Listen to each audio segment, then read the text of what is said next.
ಊಟ ಏನು ಮಾಡ್ತಾ ಇದೆಯಾ? ಊಟಕ್ಕೆ ನೆನೆ ತುಪ್ಪ ಕಾಯಿಸಿದ್ದೀನಲ್ಲ, ಅದ್ರಲ್ಲಿ ಗೀ ರೈಸ್ ಮಾಡಿ ವೆಜ್ ಕುರ್ಮಾ ಮಾಡ್ಕೊಡ್ತೀನಿ ಮೇಡಮ್. ಮೊದಲನೇದಾಗಿ ಗೀ ರೈಸ್ ಮಾಡೋದಕ್ಕೆ ಅಕ್ಕಿ ತೊಗೊಂಡಿದ್ದೀನಿ. ಮನೆಯಲ್ಲೇ ನಾರ್ಮಲಾಗಿ ಯೂಸ್ ಮಾಡೋ ಅಂಥ ಅಕ್ಕಿ ತೊಗೊಂಡಿದ್ದೀನಿ. ಇದಕ್ಕೆ ನೀರು ಸೇರಿಸಿ ಚೆನ್ನಾಗಿ ಒಂದೆರಡು ಸರಿ ತೊಳೆದು ಒಂದು 15 ನಿಮಿಷ ಆದರೂ ಅಕ್ಕಿ ನೆನೆಬೇಕು. ಇವಾಗ ಒಂದು 15 ನಿಮಿಷ ಅಕ್ಕಿನ ನೆನೆಸ್ಕೊತೀನಿ. ಈಗ ನೋಡಿ ಅಕ್ಕಿ ನೆನೆಯಕ್ಕೆ ಇಟ್ಟಿದ್ದೀನಿ. ನಿಮಗೆ ಟೈಮ್ ಇತ್ತು ಅಂದರೆ ಒಂದು ಅರ್ಧ ಗಂಟೆ ಆದರೂ ತೊಳೆದು ನೆನೆಸ್ಕೊಳ್ಳಿ. ಈ ಥರ ನೆನೆಸ್ಕೊಳ್ಳೋದ್ರಿಂದ ಅನ್ನ ಸ್ಮೂತಾಗಿ ಬರುತ್ತೆ. ಈಗ ಕುಕ್ಕರ್ನ ಬಿಸಿಗಿಟ್ಕೊಂಡು 150 ml ಇದೆ. ಇದು 150 ml ಎಣ್ಣೆ ಹಾಕ್ತಾಯಿದ್ದೀನಿ. ತುಪ್ಪ ಹಾಕ್ತಾಯಿದ್ದೀನಿ. ಗೀ ರೈಸ್ಗೆ ಮೇಯ್ನ್ ತುಪ್ಪನೇ ಜಾಸ್ತಿ ಹಾಕಬೇಕು. ಒಂದು 3 ಸ್ಪೂನ್ ಆದರೂ ತುಪ್ಪ ಹಾಕ್ತಾಯಿದ್ದೀನಿ ನಾನು. ಪಲಾವ್ ಎಲೆ ಹಾಕ್ತಾಯಿದ್ದೀನಿ. ಚಕ್ಕೆ, ಲವಂಗ, ಏಲಕ್ಕಿ, ಮರಾಠಿ ಮೊಗ್ಗು, ಹಾಗೆ ಒಂದು 4 ಕಾಳು ಮೆಣಸು ಕೂಡ ಹಾಕಿದ್ದೀನಿ. ಒಂದು 4 ಗೋಡಂಬಿ ಪೀಸ್ ಹಾಕ್ತಾಯಿದ್ದೀನಿ. ಕಟ್ ಮಾಡ್ಕೊಂಡಿರೋಂಥ ಹಸಿ ಮೆಣಸಿನ್ಕಾಯಿ ಹಾಕ್ಕೊತಾ ಇದ್ದೀನಿ. ನಿಮಗೆ ಖಾರಕ್ಕೆ ಎಷ್ಟು ಬೇಕೋ ಅಷ್ಟು ನೋಡಿ ಹಾಕ್ಕೊಳ್ಳಿ. ನೋಡಿ ಶುಂಠಿ ಬೆಳ್ಳುಳ್ಳಿ ಪೇಸ್ಟ್ ಹಾಕ್ತಾಯಿದ್ದೀನಿ. 2 ಟೇಬಲ್ ಸ್ಪೂನು ಶುಂಠಿ ಬೆಳ್ಳುಳ್ಳಿ ಪೇಸ್ಟ್ ಹಾಕ್ಕೊತಾ ಇದ್ದೀನಿ.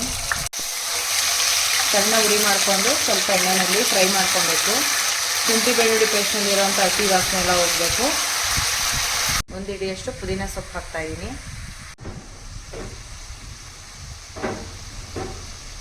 ಈಗ ಗೀ ರೈಸ್ಗೆ ನಾನು 1 ಲೋಟ ಅಷ್ಟು ಹಾಲು ಹಾಕ್ತಾಯಿದ್ದೀನಿ. ನಾರ್ಮಲಾಗಿ ಟೀ ಕಾಫಿ ಮಾಡೋದಕ್ಕೆ ಯೂಸ್ ಮಾಡೋವಂಥ ಹಾಲನ್ನ ಹಾಕ್ತಾಯಿದ್ದೀನಿ. ಇವಾಗ 2 ಗ್ಲಾಸ್ ಅಕ್ಕಿ ತೊಗೊಂಡಿರೋದಕ್ಕೆ ನಾನು 3 ಗ್ಲಾಸು ನೀರನ್ನ ಹಾಕ್ತಾಯಿದ್ದೀನಿ. ಇವಾಗ ನೋಡಿ ಈ ಲೋಟದಲ್ಲಿ 3 ಲೋಟ ನೀರು ಹಾಕ್ತಾಯಿದ್ದೀನಿ. ಈಗ ಮೆಜರ್ಮೆಂಟ್ ಸರಿ ಹೋಗುತ್ತೆ. ನಿಮಗೆ ಬೇಕು ಅಂತಂದರೆ ಕಾಯಿ ಹಾಲು ಕೂಡ ಮಾಡಿ ಹಾಕೋಬೋದು, ತುಂಬಾ ಟೇಸ್ಟ್ ಬರುತ್ತೆ.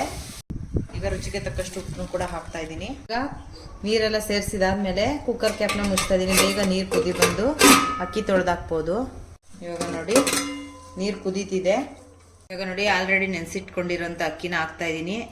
ಒಂದು 20 ನಿಮಿಷ ಆಗಿದೆ. ಇದೆಲ್ಲ ರೆಡಿ ಮಾಡ್ಕೊಳ್ಳೋ ಅಷ್ಟರಲ್ಲಿ ಒಂದು 20 ನಿಮಿಷ ಆಗುತ್ತೆ. ಟೈಮ್ ಇತ್ತು ಅಂದರೆ ಅರ್ಧ ಗಂಟೆ ಬೇಕಾದರೆ ನೆನೆಸಿ ಹಾಕ್ಬೋದು. ನೀವು ಬೇಕಾದರೆ ಬಾಸುಮತಿ ರೈಸಲ್ಲೂ ಕೂಡ ಮಾಡ್ಕೋಬೋದು. ನೋಡಿ ಅಕ್ಕಿ ಹಾಕಿದ್ಮೇಲೆ ನಿಧಾನಕ್ಕೆ ಇದನ್ನು ಮಿಕ್ಸ್ ಮಾಡ್ಕೊಬೇಕು. ಯಾಕೆಂದರೆ ಅಕ್ಕಿ ನೆಂದಿರೋದ್ರಿಂದ ಕಟ್ಟಾಗ್ಬಿಡುತ್ತೆ ರೈಸು. ಹಂಗಾಗಿ ನಿಧಾನಕ್ಕೆ ಇದನ್ನು ಮಿಕ್ಸ್ ಮಾಡಿಕೊಂಡು ಕುಕ್ಕರ್ ಕ್ಯಾಪ್ನ ಮುಚ್ಚೋಣ. ಈಗ ಕುಕ್ಕರ್ ಕ್ಯಾಪ್ನ ಮುಚ್ಚಿ 1 ವಿಷಲ್ ತೆಗೆಸ್ಕೊಳ್ಳೋಣ. ಅಕ್ಕಿ ಆಲ್ರೆಡಿ ನೆಂದಿರೋದ್ರಿಂದ ಜಾಸ್ತಿ ಕೂಗಿಸ್ಕೊಳ್ಳೋದು ಬೇಡ. ನಿಮಗೆ ಟೈಮ್ ಇತ್ತು ಅಂತಂದರೆ ಹಂಗೇನೂ ಕೂಡ ಅನ್ನ ಅಳ್ಳಿಸ್ಕೋಬೋದು. ನಾನು ಕುಕ್ಕರ್ ಕ್ಯಾಪ್ನ ಹಾಕಿ ವಿಷಲ್ನ ಹಾಕ್ತಾಯಿದ್ದೀನಿ. ಈಗ ನೋಡಿ ಈ ಗೀ ರೈಸು 1 ಕೂಗು ಅಷ್ಟರಲ್ಲಿ ತರಕಾರಿ ಕುರ್ಮಾಗೆ ರೆಡಿ ಮಾಡ್ಕೊಳ್ಳೋಣ. ಇದನ್ನು ಪಕ್ಕದ ಒಲೆಗೆ ಎತ್ತಿಡ್ತಾ ಇದ್ದೀನಿ. ಈ ತರಕಾರಿ ಕುರ್ಮಾ ಮಾಡೋದಕ್ಕೆ ಒಂದು ಮಿಕ್ಸಿ ಜಾರ್ಗೆ ಸ್ವಲ್ಪ ಕಾಯಿ ಪೀಸಸ್ನ ಹಾಕ್ತಾ ಇದ್ದೀನಿ. ಒಂದು 5 ಹಸಿಮೆಣಸಿನ್ಕಾಯಿ ಹಾಕ್ತಾ ಇದ್ದೀನಿ. 1 ಸ್ಪೂನ್ ಹುರ್ಗಡ್ಲೆ ಹಾಕ್ತಾ ಇದ್ದೀನಿ. 1 ಸ್ಪೂನು ಧನಿಯಾ ಹಾಕ್ತಾ ಇದ್ದೀನಿ. ಸ್ವಲ್ಪ ಗೋಡಂಬಿ ಪೀಸಸ್ ಹಾಕ್ತಾ ಇದ್ದೀನಿ. ಒಂದು 4 ಲವಂಗ, ಒಂದು 2 ಪೀಸ್ ಚಕ್ಕೆ, ಹಾಗೆ ಒಂದು ಏಲಕ್ಕಿ ಹಾಕ್ತಾ ಇದ್ದೀನಿ. 1 ಸ್ಪೂನು ಸೋಂಪು ಹಾಕ್ತಾ ಇದ್ದೀನಿ. ಅರ್ಧ ಟೇಬಲ್ ಸ್ಪೂನ್ ಕಾಳು ಮೆಣಸು ಹಾಕ್ತಾ ಇದ್ದೀನಿ. ಅರ್ಧ ಸ್ಪೂನು ಜೀರಿಗೆ ಹಾಕ್ತಾ ಇದ್ದೀನಿ. ಒಂದು ಅರ್ಧ ಟೇಬಲ್ ಸ್ಪೂನು ಖಾರದ ಪುಡಿ ಹಾಕ್ತಾ ಇದ್ದೀನಿ. ಒಂದು ಅರ್ಧ ಸ್ಪೂನು ಗಸಗಸೆ ಹಾಕ್ತಾ ಇದ್ದೀನಿ. ನೋಡಿ ಸಾಗುಗೆ ಇಷ್ಟೇ ಮಸಾಲೆ. ಇದನ್ನ ಇವಾಗ ರುಬ್ಕೊಳ್ಳೋಣ.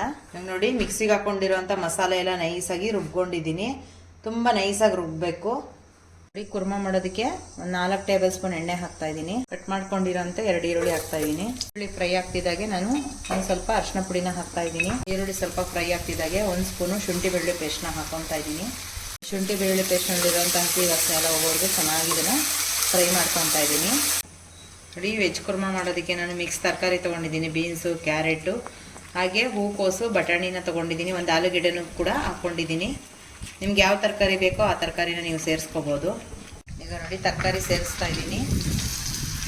ತರಕಾರಿ ಹಾಕಿದ ಮೇಲೆ ಚೆನ್ನಾಗಿ ಎಣ್ಣೆಯಲ್ಲಿ ತರಕಾರಿನ ಫ್ರೈ ಮಾಡ್ಕೊಬೇಕು. ಒಂದು 5 ನಿಮಿಷ ಚೆನ್ನಾಗಿ ಎಣ್ಣೆಯಲ್ಲಿ ಇದನ್ನು ಹುರ್ಕೊತಾ ಇದ್ದೀನಿ. ಇವಾಗ ನೋಡಿ ಆವಾಗಲೇ ನಾನು ರುಬ್ಕೊಂಡಿರೋಂಥ ಮಸಾಲೆನ ಸೇರಿಸ್ತಾ ಇದ್ದೀನಿ.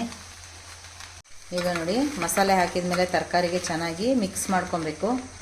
ಈಗ ಮಸಾಲೆ ಫ್ರೈ ಆದಮೇಲೆ ಮಿಕ್ಸಿ ಜಾರ್ಗೆ ನೀರನ್ನ ಸೇರಿಸಿ ನೀರನ್ನ ಹಾಕ್ಕೊತಾ ಇದ್ದೀನಿ. ಈಗ ನೋಡಿ ತರಕಾರಿ ಮುಳುಗೋಷ್ಟು ನೀರನ್ನ ಸೇರಿಸ್ತಾ ಇದ್ದೀನಿ. ರುಚಿಗೆ ತಕ್ಕಷ್ಟು ಉಪ್ಪನ್ನ ಸೇರಿಸ್ತಾ ಇದ್ದೀನಿ.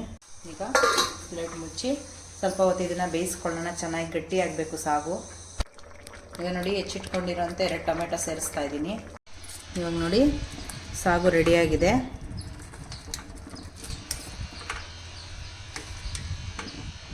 ಫೈನಲ್ ಇದಕ್ಕೆ ಸ್ವಲ್ಪ ಕೊತ್ತಂಬರಿ ಸೊಪ್ಪನ್ನ ಉದುರಿಸ್ತಾ ಇದ್ದೀನಿ. 1 ವಿಷಲ್ ಕೂಗಿದ್ಮೇಲೆ ಗೀ ರೈಸ್ ಯಾವ ರೀತಿ ರೆಡಿಯಾಗಿದೆ ನೋಡೋಣ ಬನ್ನಿ. ನೋಡಿ ತುಂಬ ಚೆನ್ನಾಗಿ ಬಂದಿದೆ. ಉದುರುದ್ರಾಗಿ ನೋಡ್ತಿರ್ಬೋದು.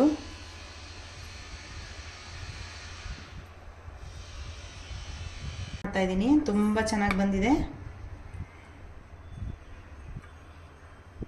ಇವಾಗ ನೋಡಿ ಗೀ ರೈಸ್ ಹಾಕಿದ ಮೇಲೆ ಕುರ್ಮಾ ಹಾಕ್ತಾಯಿದ್ದೀನಿ. ತುಂಬ ಚೆನ್ನಾಗಿ ಬಂದಿದೆ. ನೀವು ಕೂಡ ಟ್ರೈ ಮಾಡಿ ನೋಡಿ. ತುಂಬಾ ಸ್ಮೆಲ್ ಗಮ್ ಅಂತ ಬರ್ತಾ ಇದೆ. ಯಾವ ರೀತಿ ಬಂತು ಅಂತ ನನಗೆ ಕಮೆಂಟ್ ಮಾಡಿ ತಿಳಿಸಿ. ನೋಡಿದ್ರಲ್ಲ ಎಷ್ಟು ಸಿಂಪಲ್ಲಾಗಿ ವೆಜ್ ಕುರ್ಮಾ ಹಾಗೆ ಗೀ ರೈಸ್ನ ಯಾವ ರೀತಿ ಮಾಡೋದು ಅಂತ ನೋಡ್ಕೊಬಂದ್ರಿ ಅಲ್ವಾ. ಈ ವಿಡಿಯೋ ಇಷ್ಟ ಆದರೆ ಲೈಕ್ ಮಾಡಿ, ಶೇರ್ ಮಾಡಿ, ಹಾಗೆ ನನ್ನ ಪೇಜ್ನ ಫಾಲೋ ಮಾಡ್ಕೊಳ್ಳಿ. ನಿಮ್ಮ ಫ್ಯಾಮಿಲಿ ಫ್ರೆಂಡ್ಸ್ಗೂ ಕೂಡ ಶೇರ್ ಮಾಡಿ. ಎಲ್ರಿಗೂ ನಮಸ್ಕಾರ.